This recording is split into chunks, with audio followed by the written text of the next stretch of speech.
Тажүрек әке өзінің 6 жасар қызын асау өзенге аяусыз лақтырып жіберді. Келесі сәтте оның үстінен қара түтін ұшып өтіп, әкесі сол мезетте тас мүсінге айналды. Шын мәнінде ол қызы Раяның суда өте жақсы жүзетінін білетін. Друндар судан қорқатындықтан бұл оның қызын құтқарудың жалғыз жолы еді. Аңыз бойынша, осыдан 500 жыл бұрын жер бетіндегі соңғы 5 айдаһарды друндар таудың басына қамаған еді. Құтылу мүмкін емес болып көрінген. Бірақ Сису есімді айдаһар жол тапты. Ол бір уыс су алып, оны сиқырлы тасқа айналдырды. Басқа айдаһарлар өз сиқырларын соған қосты. Бірақ сол сәтте друндар оларды тасқа айналдырып үлгерді.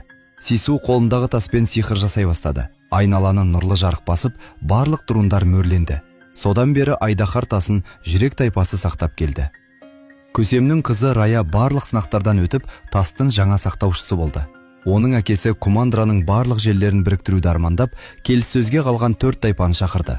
Бірақ ол тек мазақ естіді. Өйткені көп жылдық араздықтан кейін сенім жоғалған еді. Дегенмен Рая Азу тайпасының ханшайымы Намаримен достасып кетті. Намари тіпті оған айдаһар бейнеленген сүйікті алқасын сыйлады. Рая қатты тебіренді. Досына алғыс айтқысы келіп, Намариді отбасы ғасырлар бойы сақтап келген айдаһар тасына алып барды. Бірақ Рая мақтанышымен бөліскісі келгенде, Намари кенеттен оны ұрып жықты. Оның мақсаты тасқа ие болу екен. Досының сатқындығы Раяның ашуын туғызды. Олардың арасында жекпе-жек басталды. Өзінің тук-тук атты жануарының көмегімен Рая қарсыласын жықты. Жеңіліп бара жатқанын сезген Намари сигналдық ракет атты. Әкесі мұны көріп қауіпті сезді. Көп ұзамай Азу тайпасының адамдары үңгірге басып кіріп, Раяны қоршауға алды. Бақытқа орай әкесі көмекке келіп, тасты ұрлау жоспарын тоқтатты. Көп ұзамай басқа тайпалардың адамдары да келді. Барлығы жүрек тайпасының гүлденуі осы тастың арқасы деп есептейтін. Көсем қаруын тастап, Кумандраны қайта жаңғыртқысы келетінін түсіндіре бастады.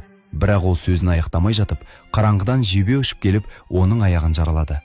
Жардай бақылаудан шығып кетті. Барлығы тасқа ұмтылды. Тартыс кезінде тас жерге түсіп, 5 бөлікке бөлініп қалды.